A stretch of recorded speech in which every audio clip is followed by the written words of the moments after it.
threats and intimidation.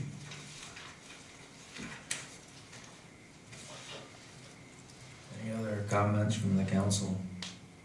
Yes. Okay. We heard here tonight that much of this, and of course it is political, and it's also part of a precursor to negotiations that will take place this spring with regard to the contract for the police that is due to expire after 5 years. We've heard that politics, of course, is emotional. It excites us, and there are lots and lots of misinformation that is disseminated. That if we listened to the debates last night and in the couple of weeks before then, we became confused and it was very difficult to determine who was telling the truth. But if you listened to the information that was received right after the debates ended, it didn't take long before you heard the commentators come on and tell you, well, what was the truth about the Obama oil? And did we have more oil that was produced or less? And what happened to those contracts and those reserves? And we had newspapers telling us what the facts were. And there were all kinds of fact checkers and companies that came forward with information about the true facts and some statistics that, at least if you took the time, could enlighten you. So to hear that no detailed reply is important because it would make us look defensive with regard to our position on the police is not, in my mind, the point. We know that we support our police. We know that we have the most wonderful police chief around. But the point is that there were facts in that mailer, and there was an intimation in that phone call that was absolutely untruthful. There were facts stated about the position of the town and this council that led people to conclusions that were not factually correct. And it seems to me that as a town, we have an obligation to inform the people of this town as to where the town stands on these issues. We could do so in an ATHERTONian article, but by the time people read that article, it would be too late. And I think the time is now for people to understand where we do stand and to correct this misinformation. So I think it is important to strike while the iron is hot and to send out a follow-up to that misinformation and let people know what the town has been doing on their behalf and what positions we have taken with regard to the information that was disseminated by the APOA. They paid their taxes, they expect certain services, they expect us to take certain action, and they don't want us to take other action. So when they've been told that there are things that we've done, that we haven't done, we should let them know when it's incorrect.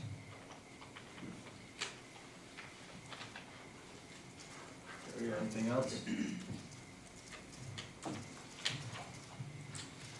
No, I don't think so. I think that from a council perspective standpoint is just iterating what our policies are in terms of safety being number one and how we execute that responsibility through our police chief and how we have been supporting our police chief and everything that the police chief has asked for. To me, that answers a lot of the areas of question or disagreement or whatever. I just don't see a whole lot of gain by going out and saying, okay, number one, we refute this or we dispute this because of such and such. If the council member wants to do that, fine. I just don't think it's something that the council as a whole should take on. Elizabeth? Point of order, sir. Yes? Elizabeth, I believe you should recuse yourself because you were part of this advertisement on a point of order? Free speech is free speech. Council members have free speech the same as members of the APOA do. And in fact, they were elected to tell you what they think. So I think she has an obligation to participate in this, if not a right. I'm listening. Thanks, Lou. I also recall her saying at the beginning of the meeting that she did not ask for their endorsement, and she is the only one of the candidates that has posted her response on the website. So I'd like to see the kind of translucency by all the other members who are running. Public comments. Yeah, so That's not on the agenda let's tonight. try and have a point of order here. We've closed the public comments now, and we're now back up to the council. So I do need to respond to Councilmember Dobby's statement, because something that he did say in his statement is absolutely in error, and I need to correct it, because I have published my candidate questionnaire and all of my answers to the questions immediately upon sending them to the AOPA. And his inference is that I answered the questions in such a way that I am bought and paid for by the APOA, and that will make me beholden to them in some way and not have good judgment. That could be nothing further from the truth. The APOA actually endorsed me in 2008. I have not received any special benefits from the police officers in the last 4 years of being on council. I mean, there's no special treatment or anything. And I will read the answer to the question. Do you want? Well, they're spending money on your behalf. I didn't ask them to Well, do that's- that. That might be. I have but no- they're I spending have no money control on your over what they're behalf, and I'm doing. sure you're very welcome for that money. I'm really not. I mean, I have no control over what they're doing. So let me just say what they asked, because they did ask, they said, do you believe in protecting police officers' retirement plans and health benefits regardless of state and or city budget deficits? That's their question. And I said, well, it's hard to answer this question because you state regardless of state and or city budget deficits. If our town cannot remain solvent and is forced into bankruptcy because of its unfunded liabilities, there will no longer be jobs for those who work in the town. That is not something our residents, our police officers, or our council would like to see happen. All across the state and nation, cities and towns are faced with this difficult financial dilemma. There are new mandatory regulations that will go into that within the next 5 years from the state requiring pension contribution sharing if we don't agree to it before that. In fact, AB 340 will go into effect January 1st. That will start mandating pension sharing for all of our public employees. So that's just one of the questions. Like Mr. Buckheit said, my questionnaire is on my website, elizabethlewis.org. You can go to it, you can read every question, every answer, and it never says that I would never, ever, ever outsource. It's my first fiduciary responsibility is to the enterprise, is to the town of Atherton, it's to the residents, it's to making sure that we have the safe neighborhoods and the safety that our police officers provide, and good management to go with that. I would say if Mr. Romney gets 170 million or whatever billion from his Mr. Mayor, clients. Mr. Mayor, can I interrupt, please? I really need to call a halt to this. The item on the agenda is about the AOPA letter and whether to respond or not. It's not whether individual members can talk about each other. Okay. I believe that violates your own rules, and I would point that out to the I mayor. not say anymore. Okay. Thank you.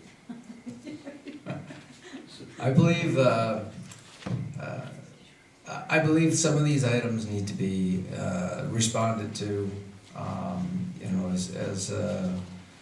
as was pointed out, you know, when we went to the League of Cities, one of they had both attorneys for the enterprises, for the cities, representing the cities, and they had labor negotiators who represented the unions, and one of the items that they did note that I spoke to the chief about was that where there are things that are actually blatantly wrong that they need to be responded to, and you need to set the record straight. So, you know, I'm not necessarily in favor of you know, a point by point item, because I think that serves no purpose and could probably serve to continue to cause issues, and we're not trying to cause issues. You know, our feeling is here, first off, the police officers provide a very, very valuable service here to the town, and we all appreciate them, and we all appreciate the work they do and the dedication they have to the community. And all of us, I think, to a person, trust them. You know, it says it's a matter of trust. Yes, we do trust them. And as I've pointed out a few times, I know that outsourcing was a big topic during the last campaign. And there was a discussion, and the three, actually all four of the candidates at that time agreed that if there was going to be any sort of outsourcing, it would be subject to a town-wide referendum. I think that that's still the case today.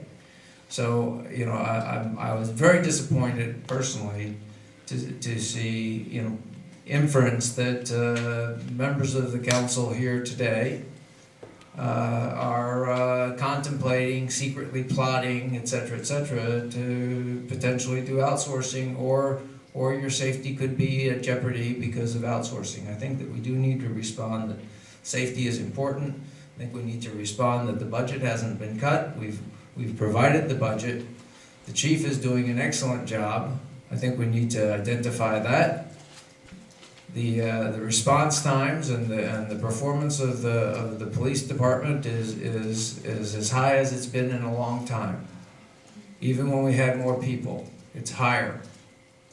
The chief is doing an excellent job with the training and the fitness of the officers, and making sure that this council understands very clearly what they need, that they need new cars, that they need new motorcycles. When we lost one of the police dogs, he insisted we bring in the extra police dog.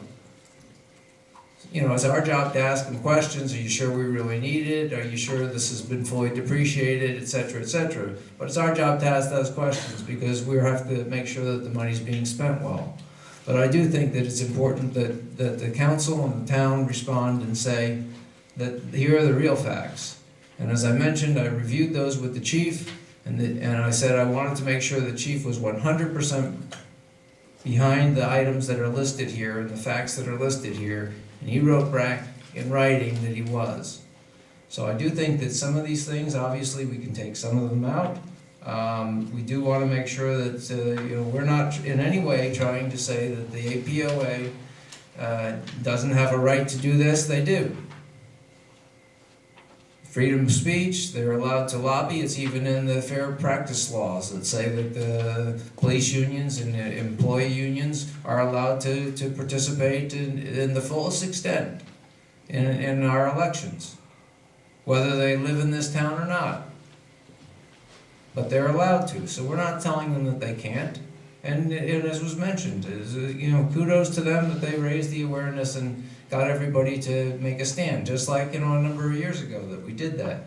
But I do think that several of the items here need to be responded, and I don't think that we should wait. I mean, putting it in the Athertonian, you know, first off, most people aren't up on reading it, you know, cover to cover, and it does both in printed form, but in the printed forms don't even get read. And I don't know how many downloads we get of our written one. So I do think that we should push something out. I think that we need to, you know, set the record straight on a few of these items. You know, obviously the item on you know, what our reserve policy is, people can go to the records and see what that is. There's certain ones here I just wanted to respond to make sure we got all the facts there so we could pick and choose. Through the Can I Yes, make a go ahead. recommendation? Kind of piggybacking on what Councilmember Carlson was starting to say in his comments.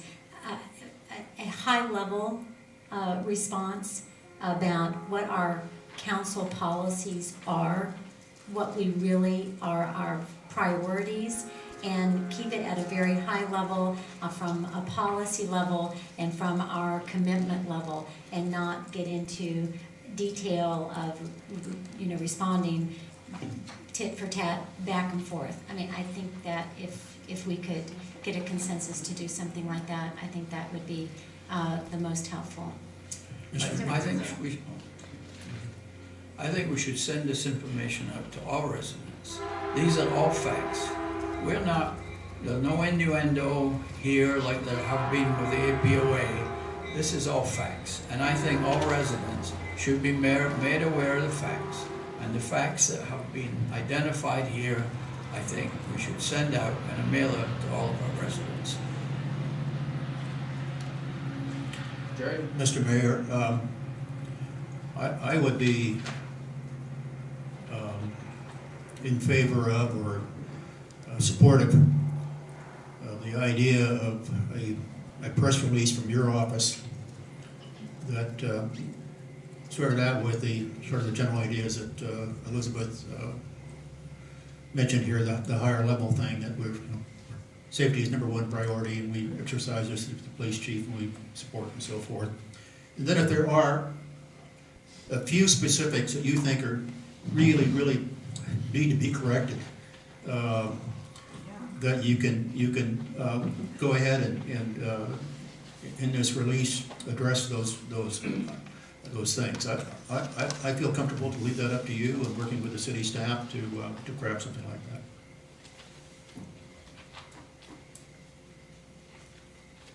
Anybody else have a comment? Well, I think most of this is fairly high level, except for, I don't see any reason to go into the reserve policy, but I don't think this is tit for tat.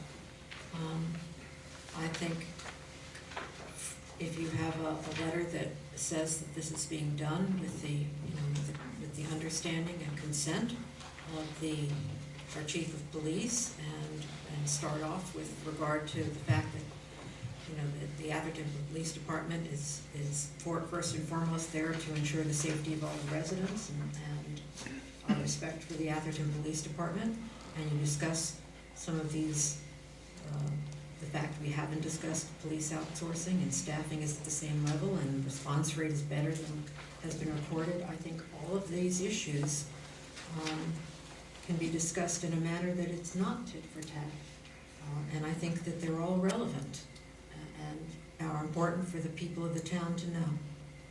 So I would say that the reserve policy is not something that should be discussed, but I don't see any reason why any of these other facts shouldn't be included in the letter.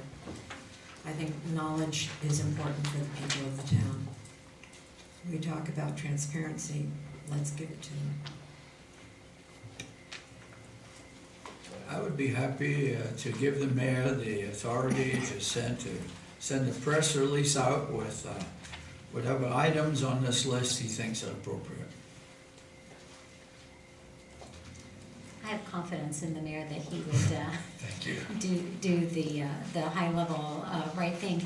And if you were going to include the bullet point about the parcel tax, I think that there would be some additional discussion on that. I pulled down the ordinance that was given to me by the city and read it, and it did not have an allocation. No, I understand for this last I one, understand. but the I history, understand. yeah. Well, okay, but I'm looking at the last one, which is the one that was referred to, and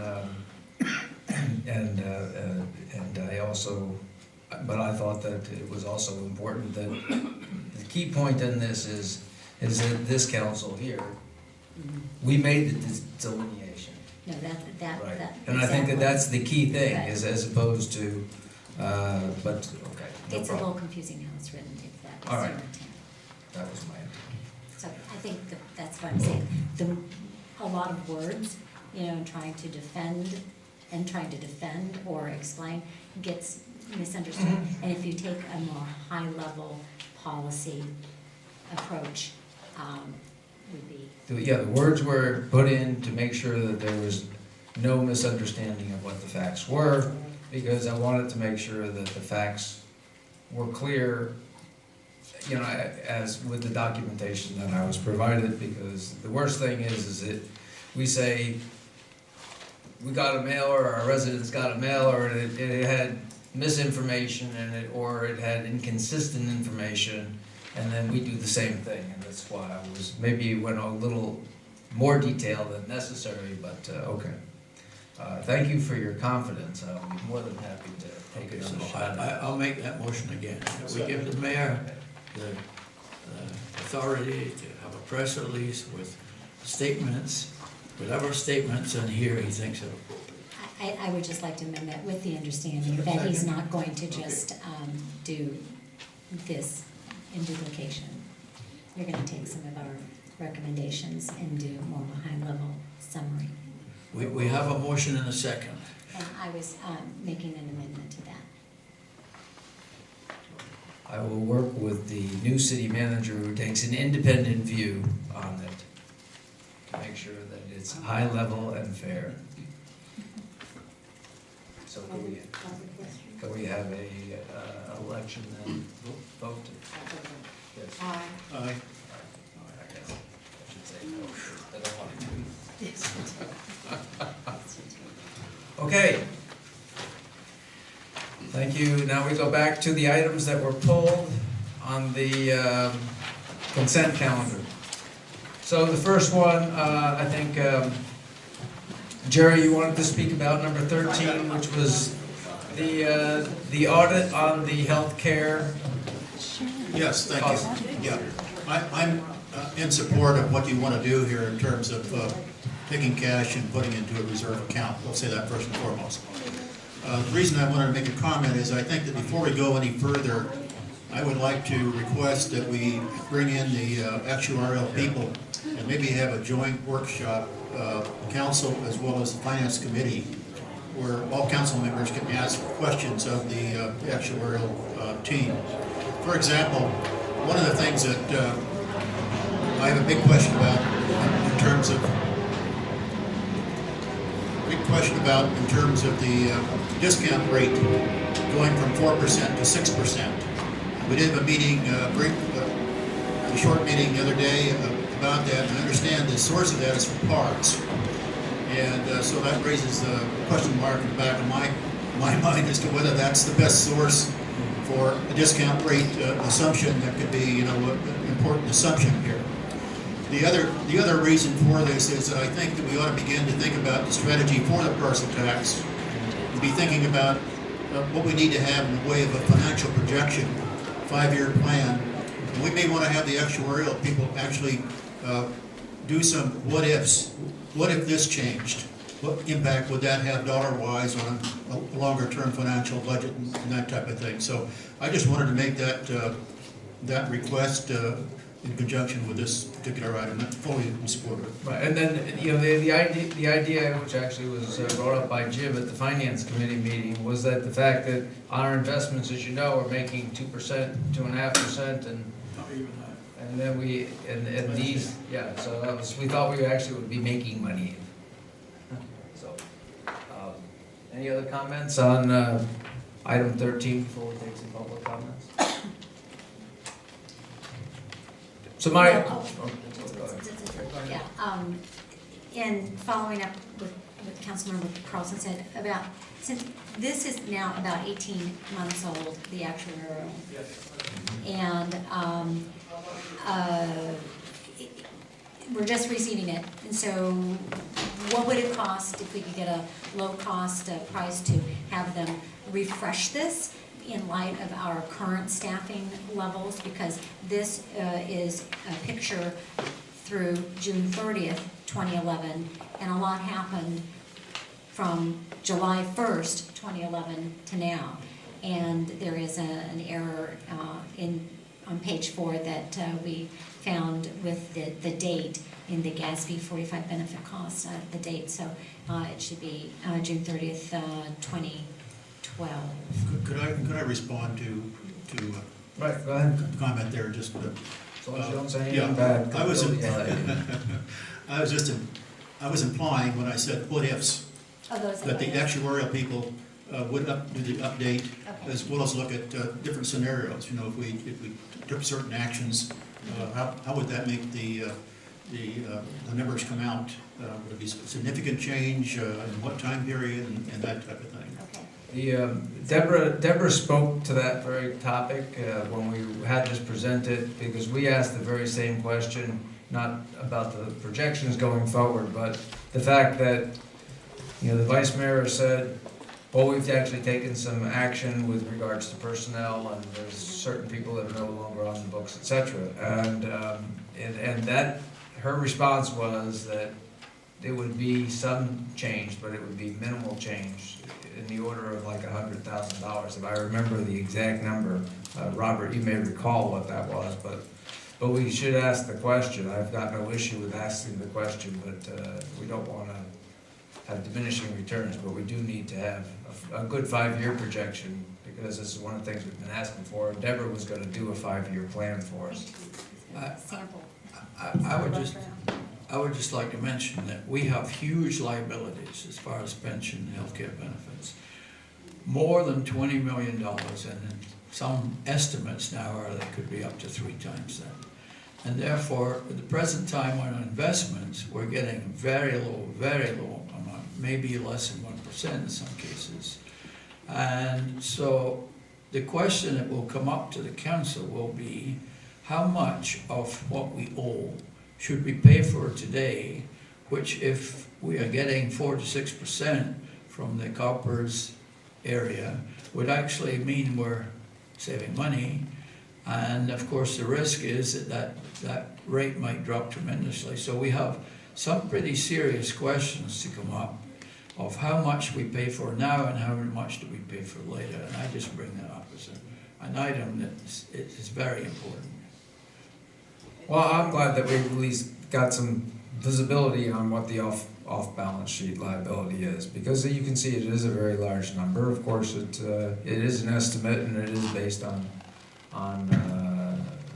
you know, not only actuarial tables, but an investment projection of what people may or may not get. And many of us went to the pension discussion at the park a while ago, where we talked about that the PERS, it's 7%, 7 point something percent, and of course, you know, here, you know, we can't get that, no one can get that. Plus, if you look at what they're investing in the PERS system, there's no way they're gonna get that They got unless, 1%.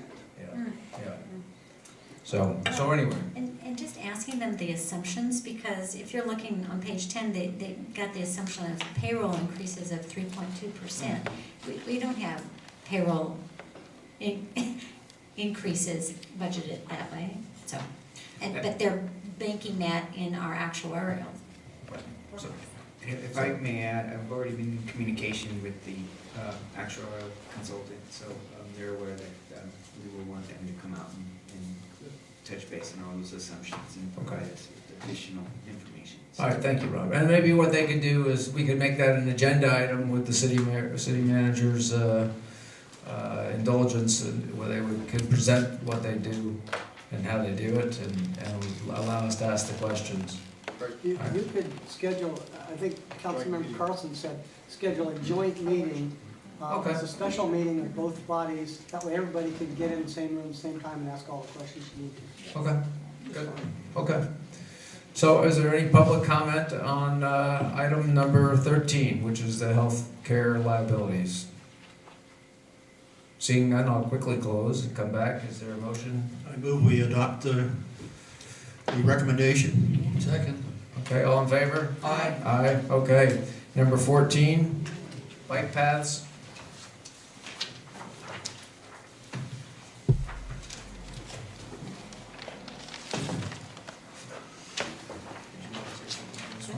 Was it just me? I thought, I did. yes, right. I did. So, this has been an item that's been really near and dear to my heart for a long time. In fact, I campaigned on it in 2008, and when I got on council, I was on the Transportation Committee, and I made a suggestion at the 2009 Transportation Committee one time that would be something that would be a good project for them to take up, but I was then taken off that committee and nothing ever happened with it. But I'm really excited that we are being proactive in this, and I think that for the first time we have a budget item for this study, and I am really happy that our Public Works Department director has taken the initiative to put this RFP together. There are lots of stakeholders in and around that I would love to have input from. The question that I asked Mike was who prepared this, and maybe would you like to just kind of explain to council what you were telling me? This was prepared by staff. We did not consult with or get a lot of participation from stakeholders at this point. The RFP before you is an RFP that's pretty typical for studies of this nature. We do believe that, as Councilmember Lewis indicated, there are a lot of stakeholder groups, bike and pedestrian coalitions, and for a study of this nature, really it's going to be very important and valuable to engage with all those stakeholders. And what staff's plan was to include 3, possibly 4 representatives from stakeholder groups to assist us in the evaluation of the proposals, to help rank and develop the rankings that we bring forward to the City Council. And then in addition, this type of study, it's less technical, it's more process. And what's going to be really important is that as part of the process, we engage the various stakeholder groups. And so, part of the, in selecting the preferred consultant is really going to be their background and experience and their knowledge with those specific groups here in the San Mateo County, Santa Clara County area, so that we can also develop a good matrix of stakeholder groups that we're always continuously checking into as this master plan progresses. So one follow-up is, who are you going to be sending this out to? And what vendor groups, what consultant groups? Well, it'll typically be combination, this type of study, combination of transportation engineering firms, and also there's some planning firms as well. The way that the town has typically been doing it is basically posting it on the website. But in this case, what we will do is we will send an email out to just a number of transportation planning firms to let them know that an RFP is available on the website if they're interested. Okay, so I have a few questions on, Mr. Connors and I spoke at length on this, I guess, so backing up to, I guess, there's not a question that there's a need for improved bike lanes throughout major parts of Atherton. Of course, I had a number of conversations on bike lanes when we were talking to Facebook. Of course, they gave us some money for doing something along these lines, which I would have liked to have seen that we'd use that money to start with to help us craft where we were going to go. Maybe that's still a possibility. But also with the situation that occurred on El Camino Real with regards to the accident, a number of bike activist groups have contacted me they want to make sure that they're being considered in things that we're thinking about. And their comments to me were that there are key major thoroughfares. Obviously, every town, every street in Atherton doesn't need a bike lane. In fact, many of them are little cul-de-sacs, etc., and so they don't need one. And so, what I'm reading the RFP, I'm not sure that the RFP will get us what we're looking for, or maybe we'll be over-speccing what we're looking for. And so when I read it says, we want a comprehensive plan for pedestrian and bike improvements. I don't know if it needs to be, I think we maybe need to give a little more guidance as to what we're specifically looking for. I would have hoped that we would have gotten that insight first, and it might have kept the potential costs lower because we're giving some guidance of what we're looking for, and then they can offer more. And maybe it's just my reading, but it looks like perhaps, I'm not saying we shouldn't do it, but maybe we need to think it through a little further before we actually would issue it, is the way I'm looking at it, because I think that the scope might be overly broad or not scoped enough so that we're going to get a competitive price is how I'm reading it. Now, I may misread it, and I didn't have time to speak to you today. I spoke to Mr. Connors, because that's all of my time allotted for. That's the end of my comment. There was not gonna be any more. Well, from staff's perspective, we don't, and by design, I really don't like to be really descriptive in scope of works at the proposal level, because part of what we're trying to do at this point is identify the most qualified. And doing that by more broadly identifying some of the outcomes that we're looking for, really then having them propose to us how they would go about approaching it, and exactly, how and what their experience is. That's the type of information that we're going to use to evaluate who we believe, and who the committee will, evaluate who, they believe the most qualified consultant is. At that point, then we will negotiate a very detailed scope of work, which will be part of the contract. And then at that point, bring that back for council for your review and approval. And if at that point, just like with the Marsh Road wall with Big Scardoza recently, where initially we brought back a scope that the council had some concerns with, and as a result of that, we went back and we negotiated, we fine-tuned the